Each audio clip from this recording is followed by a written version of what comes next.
Today's video is going to be about a feature of 2011 and up Infiniti M's. This right here is your door handle, right? This is your manual lock to your door handle. You can also use the switch here to lock and unlock it. So I want to record a video to show you how the feature works and how you can disable the feature. So let's go wide with the camera. It is an M56. It's a 2011, so it's bound to disappoint us by refusing to start on the first try. Oh, who could have seen that coming, huh?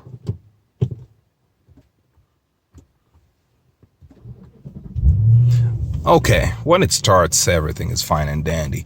Anyway, so I'd like you to keep an eye on the speedo right there. 15 miles an hour is what I'm targeting, and watch this lock over there. So let's unlock it first. Okay, let's drive.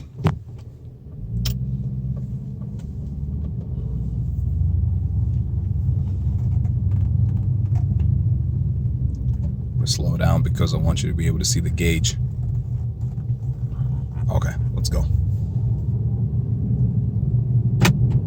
So there, it locks at 15 miles an hour. You, for whatever reasons, might want that to change. You might want it to maybe lock at a different speed, or unlock when you come to a stop for whatever reason, because it would keep unlocking whenever you're in traffic.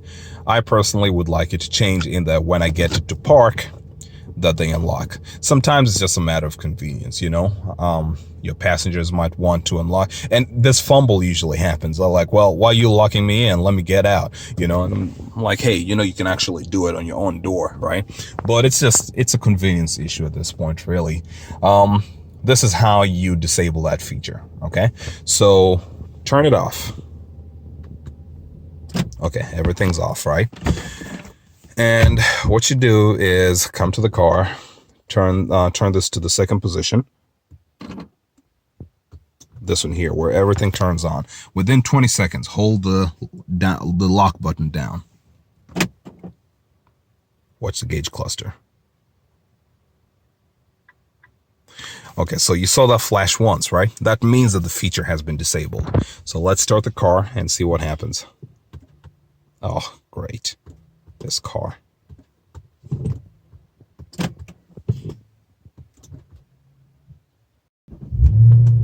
All right, there you go. Finally turned on.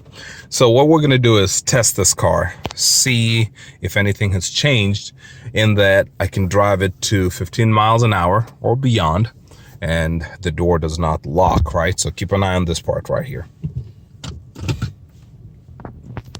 All right.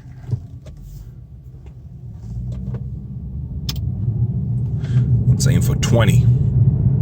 Yep. So went over 20 and it did not lock, right? So that's good. But again, as I said, it's a matter of convenience. Who would want to disable that feature? Maybe people who really get irritated by the system locking and refusing to unlock. Back here, you can see a car seat. I'm a family man, so for the sake of safety, I'm not going to trade safety for convenience, right? Personally, I like that system. I like that it locks. I just don't like the way it does not unlock, but maybe there's reasoning behind it. So let me show you what I'm going to do to re-enable it. So just the same thing you did to disable it. This second position, hold this down for 20 seconds, well, within 20 seconds.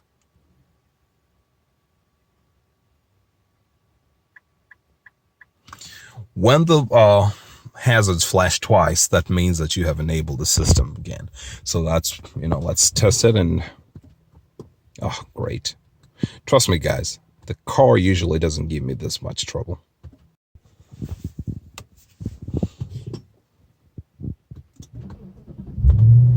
Well, suppose it doesn't like the headlights for whatever reason.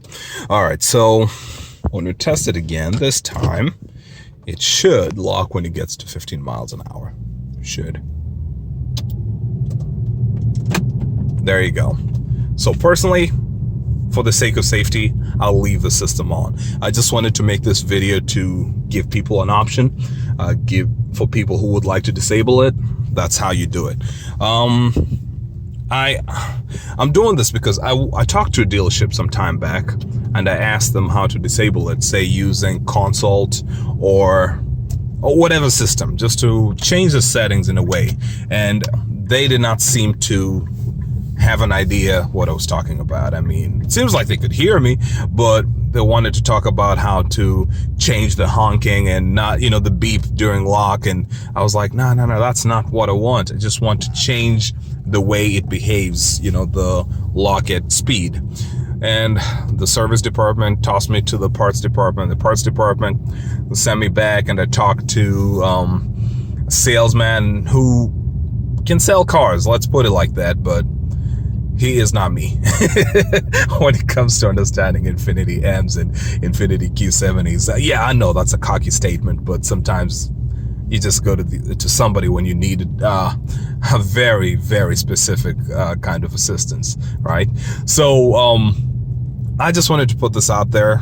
It's one of those things that maybe you've never thought of till you saw the video and you're like, wow, well, I definitely want to change that. I hope at the end of the day, this will help you enjoy or have more control over your Infiniti M or Q70 or whatever it is, whatever car has this feature. If you're looking at this because you have a Q50 and it does that. And also, by the way, the previous generation Infiniti M had this feature, the M35 and the M45 from 2009. They had this feature. For whatever reason, 2008 was skipped, or maybe safety regulations became a little tougher. I don't know, but just wanted to share this, and I hope it does help you in your ownership of these cars. All right, all the best, and catch you guys on the flip side.